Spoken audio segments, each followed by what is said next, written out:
Welcome to the Crypto Podcast. You can find all our episodes on thecryptopodcast.org. Well, so on BitChute and YouTube as the Crypto Podcast. I also have four other podcasts: the Awakening Podcast, the Speaking Podcast, Learn Polish Podcast, and the Meditation Podcast. And all can be found on roycollin.com. Today, my guest, please welcome Chandler Walker. Yeah, thanks for having me today. I'm excited to be here to talk about how, as a young kid with my business profits, I invested $250 and turned it into $50K, and then learned how to replicate it over and over and over again. Excellent. So you might let the listeners know, because I know there's more to you than just crypto, but you might let the listeners know who's Chandler. Yeah. So as a young kid, I grew up with a bipolar mom, and I had to learn how to communicate effectively with a person who had a lot of ups and downs. And that ultimately led me to a medical school track. And when I was on the medical school track and here, what I realized was it was more about pushing pills on people rather than trying to find out how to get people well. And it's a problem with the system. And so that disenfranchised me a lot. And because of that, I shifted gears and I decided to open up my own wellness business. And that business was focused on 6 pillars. So it was mental health, social health, sleep, nutrition, fitness, habits. And we've added a new pillar now, which is wealth. And so that became what I was doing. And that allowed me to help people in the way that I wanted to, rather than promoting and pushing pills. And as I was going along this journey, our product was fairly high end. So it was like it was $1,700 in the beginning, and it ended up being $3,200 to work with us for 3 months in the wellness side of things. And because of that, I had to learn how to sell. I had to learn how to sell in person and on the phone, and how to sell a high-end solution. And I went through 4,000 or 5,000 phone calls by myself before I started to get really disenfranchised on that side, because coaches told me that you need to be aggressive, you need to go for the close, the sale doesn't start till objections. And I didn't feel like it was right to manipulate people to be well. I was in this thing to help people, and I was being told to manipulate and be aggressive. It just made no sense. So we created the program called Compassion Conversations, which is our sales program on how to sell without manipulation, aggressive tactics, or feeling salesy. And ultimately, I took all of my business profits in the beginning. I took a little chunk and invested in the crypto market. And now we invest quite a bit. And probably I could just survive off the crypto funds alone. Excellent. And I mean, obviously I want to talk to you on the crypto, but I think we'll come back to the sales thing, because I know there's a lot of people that are trying to launch a crypto, launch an NFT or something like that. And I think that sales that you've done, which I totally agree with, because I don't like the nasty tactics, because I was working with a franchise. We bought a franchise for selling franchises. And it was dirty tactics, to be honest with you. A lot of the stuff that they were doing, it's kind of like trying to take away the ball from them and make them look like they're going to talk to the next person who's important. And it was all a game for, just to get them inside the system. And I wasn't aligned with that. And, it didn't work with me. And I know a lot of people actually left it because of that. Yeah, I think it's such a shady, it becomes such a shady thing. When we want to sell real estate, we want to sell franchises, we're trying to sell NFTs, which could end up being a fairly high-end solution. A lot of people get into this strategy to where it's just trying to pull people out of their money. It's trying to convince people to make a decision, trying to force someone to make a decision, strong arm them into making a decision, essentially manipulate them emotionally so they'll make a short-term decision and probably regret it later. And I think it's a huge problem. And for me, it haunted me every day. And I wasn't going to settle for it. I didn't like it. And so the way I work is, if I don't like something and I'm disenfranchised, I just do something different and I create my own thing. So I took the concepts that we were using in our wellness business on motivational interviewing, cognitive behavior therapy, acceptance commitment therapy, and trauma and recovery, and took those concepts and applied them to sales. So we created a psychotherapeutic modality of sales based on talk therapy and based on a positive realignment, with helping the person recognize where they're at, patterns of behavior that have prevented them from being successful, and how those patterns are preventing success in the future. And so once we uncover that and we do what we call connect the dots, people recognize that the situation they're in isn't ideal, and they make their own decision to move forward. Because if I tell someone, they can doubt it. But if they tell themselves, well, they can believe it. No, excellent. No, I love that, because I'm big into marketing and I just love watching different people, how they're doing the sales. And I go to an event and it's all kind of trying to take it away, or else they'll have the pitch. And I'm talking about like some serious people that were running big magazines and everything. And it's all about kind of oh, if you don't invest in yourself. So they tell the story as if to make you feel guilty that you're not successful because you, and it's like, I can see it straight away how they do it. So I love what you're actually doing. It's actually beautiful to see that people are actually doing it ethically. Yeah, thanks. And it's just because of my own madness. Like me as a person, I'm not manipulative. I like people and I like to be friendly with people. And so doing that was a total disalignment with who I was. And I think, and I've been in the same situation. I remember watching someone who was a gold standard speaker and seller for high ticket use religion to convince people that God wanted them to make a massive, it was like a $25,000 purchase. And I just couldn't believe the amount of manipulation he was using and coercing people using religion as a way to convince them to make a decision. It was disgusting. And I was tired of these tactics, and I'm still tired of these tactics. And so part of what I do is devoted to dispelling these myths and perpetrating the idea that we can sell with compassion and we can sell with care and we can take care of people in the process. And sales doesn't have to be greedy and slimy and gross. Oh, excellent. Beautiful. So I suppose let's go down the crypto route. You might tell me how you got involved in it. I mean, I know your journey, you've made a lot on it. So you might just tell me, why did you start investing? Where did it all begin?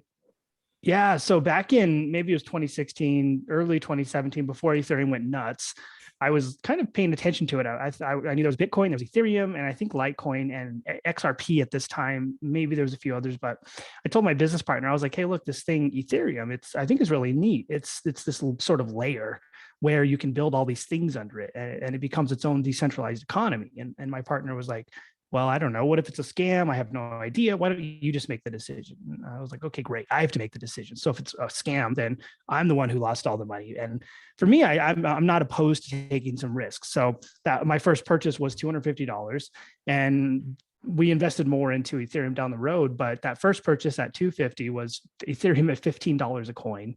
And so that thing went nuts. It went from 250 to like 50K in terms of where that first purchase went. But then I kind of started to recognize a pattern. So the next thing we looked at was Litecoin. Litecoin was $15 a coin at the same time. And so I bought that as well. And Litecoin went up to, I think it's at $132. Its peak was like 300 and something. So Litecoin went up quite a bit. And then I spotted another one, which was Matic. I bought that at 10 cents. And that went up to $3 or something. And then I spotted another one, Mana, Decentraland, and bought that one at 20 cents. And so as a young kid, I was just like, maybe this thing is going to be cool. I'm a millennial, so I've got to invest in these new age things. And so I bought into it. And then I realized that there was the opportunity to make an incredible amount of wealth if you're smart about how you do it. And so that's kind of what I developed. And I call this strategy of Ethereum, Litecoin, Matic, Decentraland, and picking these. I call this strategy, find the problem. So like you might be the new Nostradamus, but I'm assuming you made a few wrong picks as well, or how did that go?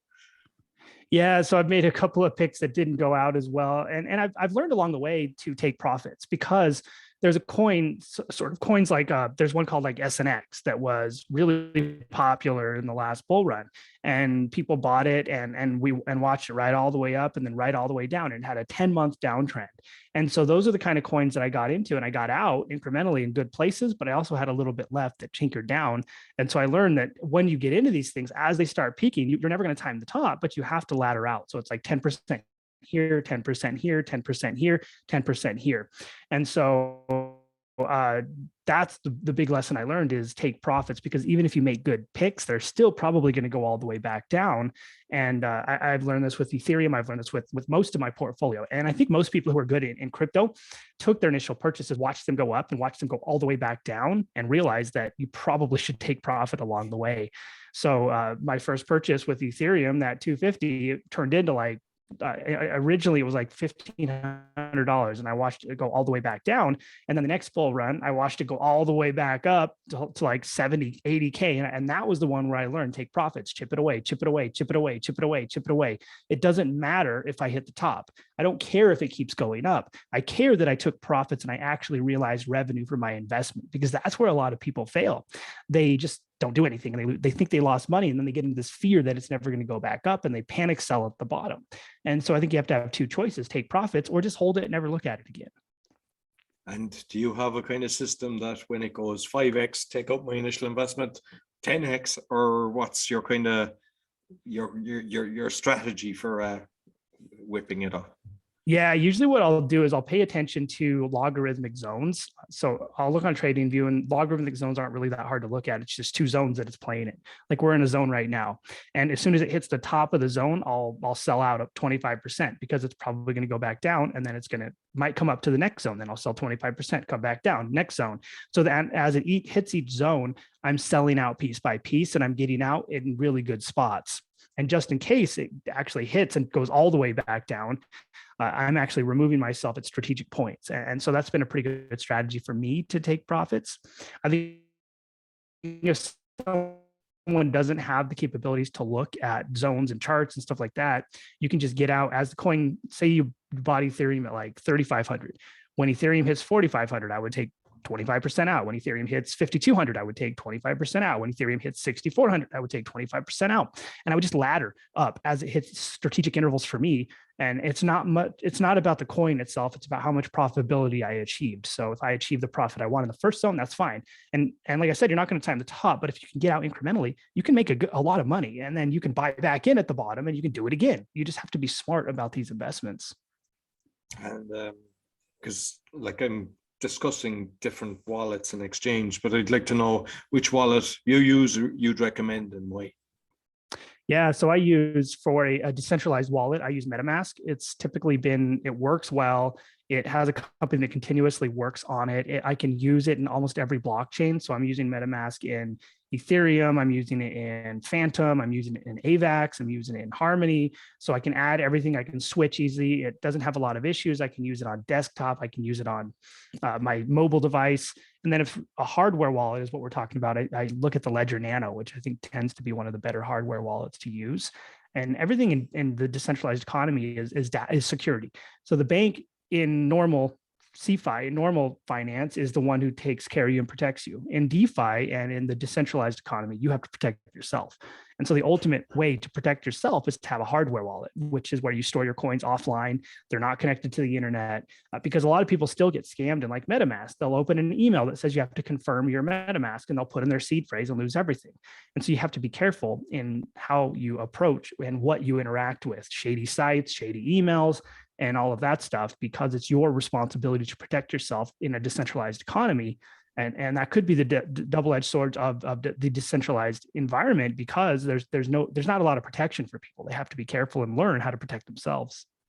And with, like, say, the passwords then because you can lose your wallet, but once you've got your, I don't know, is it always 24? But I know with the ledgers 24, are all systems 24 or whatever. But like, by actually putting that somewhere, have you any recommendations for people how to protect themselves? I know that you don't have it in front of the camera or on your phone or take a screenshot, because people actually do that. That's very dangerous because your phone can be tapped into. But regarding, I suppose, protecting it, like, any recommendations for people?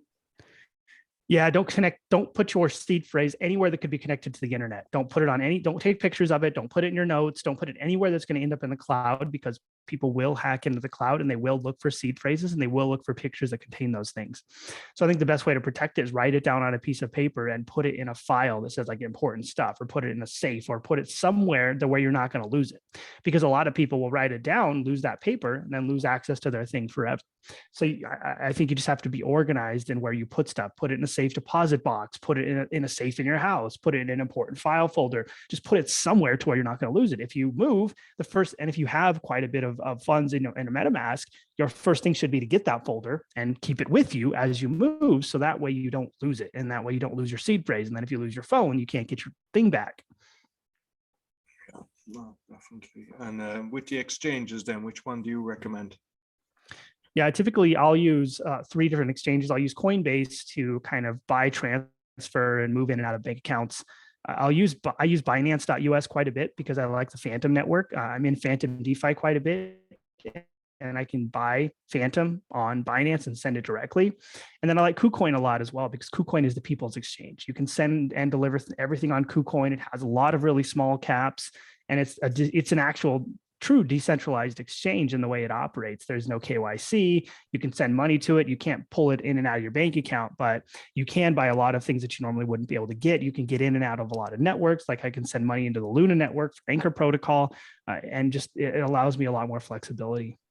Okay. And do you do like NFTs and tokens as well, or do you just stick with the cryptos?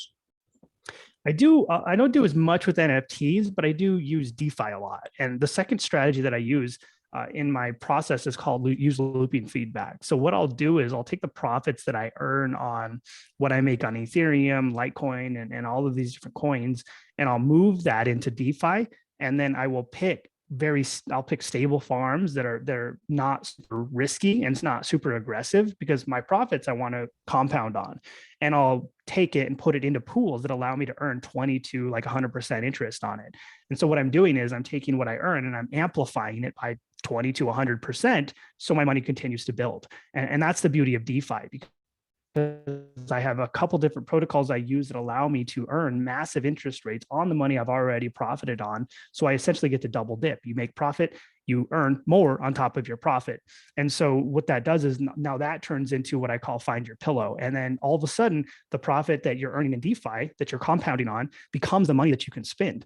And if your pillow's full, then you never have to spend your own money because you're earning it in DeFi. And the money you earn becomes the money you spend. So you never actually have to spend your own money. And it's because I know that I was making notes on the yield farming. Is that the yield farming, or is that something totally different? Yeah, it's definitely it's yield farming, and I think the opportunity is it's a double-edged sword, because a lot of people will yield farm and they'll chase like a 10,000% interest coin, and the coin tanks and they lose everything. So I think you have to be careful in how you yield farm and strategic. And so what I do, and on my YouTube channel I talked about this, but we have a strategic way that we go about yield farming. We have tier 1 assets, we have tier 2 assets, and we have tier 1 and tier 2 pools, and we only invest in those tier 1 and tier 2. And then what we earn off the tier 1 and tier 2 becomes play money if we want to invest in more risky stuff. And so I think if you're in DeFi, you have to approach it in the way that it's similar to a business. I have to be profitable. I have to earn money off this. If I get wrecked, I'm now net negative and my business is no longer operational. And so that's how I look at it. If I'm in DeFi, I need to be in stablecoin pairs in the beginning, and I need to use that to allow myself to earn, to either reinvest back into it to compound more on my pillow, or to use that profit to reinvest into more risky stuff that I can really make big returns on. Okay, excellent. And I think we all, as we're going through a learning curve, we make a lot of mistakes. So what mistakes have you made that you can help our listeners not repeat? Yeah, first mistake is not taking profits in the beginning. I watched my thing go all the way up and all the way back down, and it was a little bit disheartening to put money in and not really get money out. So first thing that I learned was take profits on your investments, take it at zones. Don't worry about being diamond hands or whatever. Just get your money out so that way you can realize profits and feel good about what you did. Who cares if it goes back up? It's probably going to come right back down at some point anyway. Second thing I learned in DeFi was don't chase higher APYs. Don't go for the thing that's 10,000%. Don't buy the coin that's popular. Don't play into hype. Be smart and be tactical about how you go into it, because DeFi can be a magical game. I mean, in what world can you earn 40 to 100% off coins that stay at $1? It's ridiculous that it's actually available. It feels like it shouldn't even be legal, but it is. And so the second thing in DeFi is be careful, treat it as a business. If you're not going to earn profit, if there's volatility in the pair, you're probably going to lose money. So remove volatility, remove risk, and become conservative in the way you invest. And then the last thing I think is just protect yourself. A lot of people get hacked, they get SIM hacked, and they lose all their funds out of their accounts.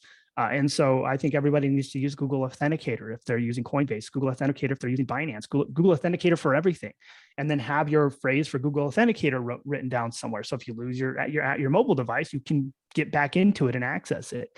So those are the big things that I think really get screwed up. Not taking profits. You might mention what, because I have the Google Authenticator, but you might explain it to people that aren't familiar with it.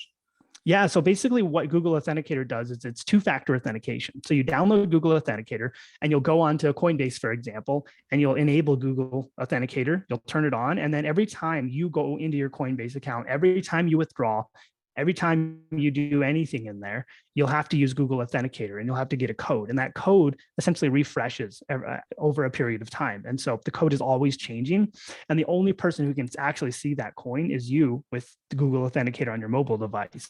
So to be able to do anything, you have to have that. So if you lose it, you can't even get into your own account. And it is a massive hassle to get back in, but it's massive protecting. It protects you in a big way as well, because if someone steals say they SIM hack you, where they steal your phone number and try to get it, if you're not on two-factor text, you're going to get that authenticator code and they can't get in. So I think it's incredibly important to shift away from two-factor and like text messaging and move into two-factor via Google Authenticator because it's much more secure. Brilliant. And I don't know, are you able to actually change the time, but it's fast. It's like, I don't know, 30 seconds or even less. It goes very fast that you have to do it because you have to, like if you're going into Binance, whatever, put in your code, then go to your authenticator.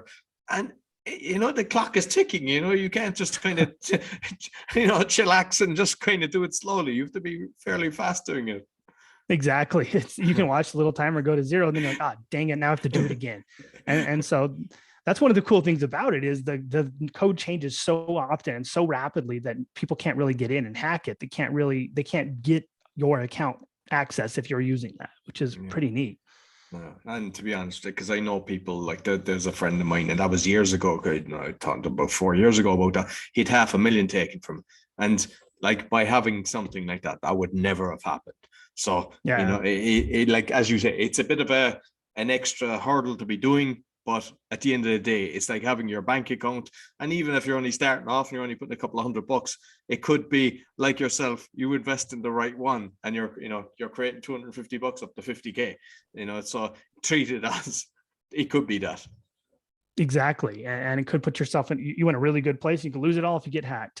I have a friend who got SIM jacked, where someone essentially calls his phone company and ports his number over, then uses his two-factor text message system to take everything out of his account. He lost like 10 grand. And so you have to be careful because scammers want your crypto and they will liquidate you and they will steal it. And then Coinbase will come back and say, sorry, we can't help you. And I mean, I'm assuming most people would know, but to be using an open Wi-Fi as well would be very dangerous because there's people just hanging around to hack you in them. Exactly. And so I tell people as well, if like you're on your phone, you're in a network and it's not like your home network or something like that. If you're like at Starbucks, do not use their Wi-Fi to get on and make trades and do all your coins because you will get hacked and they will take everything. So you have to be careful. You have to essentially, there are no safety protocols in this because it's decentralized by nature. There aren't supposed to be any safety protocols. It's supposed to be on you. And so you have to learn how to protect yourself so you don't get wrecked. Exactly. So I know you've got your own podcast, so you might just let people know what it's about. Yeah. So the Chan's Logic Culture of Care podcast is devoted to 7 basic areas. So it's mental health, social health, sleep, nutrition, fitness, habits, and wealth. And so we essentially talk health, wealth, and communications. We talk about how to optimize your health, how to optimize your wealth, and how to optimize your communication and sales. And you can find that on chanslogic.com/podcast. And then my YouTube channel is where we operate in the same environment, but I put a lot more of my crypto information on YouTube. I do a market update every Monday on how the crypto market looks, how I'm using DeFi, what things look like. And you can find that at youtube.com/Chandler Walker SAF. No, excellent. And just kind of wrapping up, I mean, you've talked about the different things that can happen and how to kind of take your profit out. But when you're looking now at the next big one, because there's constantly coins coming on, what kind of process would you go through before you'd open your wallet and purchase? Yeah. So the first tenet I have is find the problem. And so what that means is you take something like Ethereum. So I bought Ethereum originally. It was a great pick. And the reason I bought Matic was because I looked at Ethereum and I said, okay, what are the issues associated with this platform? What is wrong with Ethereum and what could prevent it from being successful? And so the 2 big issues were congestion and gas fees. It's really slow. And sometimes it could take you in peak times, it could take $1,200 to do a transaction. And so what person in their right mind or what person who's a normal person can even operate in that? It becomes sort of the wealthy person's blockchain. So then I looked at, okay, well, what protocols would help scale Ethereum? So then I started looking at layer 2s. Okay, well, layer 2s attached essentially on top of it, they reduce congestion, they remove gas fees. So then I said, okay, well, what does this? And I started looking at Polygon and a few others. Polygon is Matic. And I said, okay, well, Matic has a great team. They have a lot of funding. They seem to be pretty aggressive in their business strategy. They stack on top of Ethereum. I can go in there and use the blockchain. So that's when I decided, okay, let's get into Polygon. It's 10 cents right now. And I think it's probably going to take off if Ethereum takes off. And it did, and went crazy. And then the next thing I looked at, I was like, okay, well, what could be popular next? And I started thinking, okay, well, let's talk about the gaming economy. Video games are huge. They're popular. Everybody wants to use video games. And I started seeing crypto gaming and crypto video games starting to sort of present themselves. So I looked at, okay, well, who has a working product? Who has something that's actually functional and not overvalued? And at that point, the only real choice was Decentraland. And so I took Mana. It was on Coinbase. I think it was 20 cents a coin, maybe a little bit more. And I bought into that. And that pumped all the way up to $5. And so my philosophy is take what's really popular, find the problem associated with it, look at protocols that solve that problem, find the ones that have the best team, that have the best resources, that have the financial backing to survive, and that you can actually probably use. And that will probably be a solid pick for the future. And you get most of that information from the white paper, or would you do a lot more I'm just talking for people that have never even looked at the white paper, don't know, because some people are just getting into this for the first time and everything is confusing and difficult when you don't know how, it's like driving a car, you don't even think about it now, but there was a time that you panicked every time you were making changing the gear. Yeah, exactly. So you can go to, one thing I like is coinmarketcap.com. You can go on there and you can look at Ethereum, and then you can look at coins that are similar to it. You can look at competitors, and you can sort of look at white papers. You can look at their website. You can look at their team. You can usually go to the LinkedIn profiles of all their team members. You can look at their funding, like do they have venture capital backing them, and sort of see what their timeline looks like and what things look like for them, and then make a decision to jump into that or not. And also, I think one thing that gets people wrecked as well is investing on hype. So a lot of people did buy Matic when it was on pump phase, which was probably not a good investment because they end up buying at the top and they get wrecked as it comes back down. So I think you have to buy something that's in a lull phase. And so I'll just look at the chart. You can look at the simple charts on CoinMarketCap and say, okay, this thing's just been like this for a long time. When it does go like this, that's when you make FU money. And so if the coin's already like this, it's probably too late. When people are already talking, if they're talking about it on Facebook, it's too late. And so you kind of have to look like, is it in this mania phase yet? If it's not, and it's still down here, well, then it might be a good pick. Yeah, brilliant, excellent. And is there ways of I'm just thinking of how you can prevent to get into a rug pull, where the thing just disappears when you're going through the white paper and you can check the LinkedIn. I presume when you're actually seeing the guys that are on LinkedIn and everything, they're not the ones that are doing the rug pull. And if they did, they'd be would never be able to do it again. Yeah, typically when you get into rug pulls, it's really new projects that are just launching. They're launching off of a lot of hype. There's a lot of influencers shilling it. The team's usually not doxed, which means the team's not available. You don't know who they are. They're gone. So they're ghosts. And you'll find that the white paper doesn't really have a real roadmap. It talks about reflections. It talks about going to the moon and just stuff that isn't really, you can't really utilize. There's no utility behind it. You'll find a lot of those end up being rug pulls, and a lot of NFTs right now are becoming rug pulls. People go in and they launch the NFT, they rug pull everybody and they get out. And so I think to protect yourself from that, you have to, and you're looking to be a passive investor and you're just a normal person off the street. Don't get into the stuff that's a micro cap. Don't get into the stuff that's just launching. Don't buy on pre-sales. Just buy things that are available in Coinbase and Binance that haven't taken off yet, and that you can get in before that mania phase hits and that solves a real problem in the blockchain. Another couple that were really good for me that we found early was, what are the competitors to Ethereum that solve these issues? Well, we had Polygon, got into that. Luna, AVAX, all of those became good investments. And now Phantom, we have a ton of Phantom. It was at $1, less than $1 when we got into it, and Phantom went into mania phase. And so these are the things that we want to look at. And most of those were available on Coinbase or Binance or even KuCoin if you needed to. And they weren't tiny caps. They have venture capital behind them. Their teams are doxed. And so those end up being better picks than trying to buy something that's someone shilling, that's like Kiba, Shina, Inu, or whatever, because those become based on just word of mouth and community, and word of mouth and community only goes so far. Brilliant. Listen, Chandler, I really appreciate the conversation. I've learned a lot myself today. So how can people get in contact with you? Yeah, a couple of ways. If you want to learn more about my crypto information and crypto stuff, go to youtube.com/Chandler Walker SAF. I do a market update every Monday. If you want access to my group, I have a private messenger group where we talk about crypto. People ask questions. I'm in there. We go back and forth. Just DM me on Instagram. My Instagram name is instagram.com/Chandler_SAF. Just DM me the word crypto, and then I will get you into that group. No, brilliant. And I'll make sure I put all the links as well as the podcast on the podcast show notes, as well as both the audio and the video. So thank you very much for the conversation. Perfect. Thank you. Hopefully everybody got some value and we changed some hearts and minds. I'm sure we did.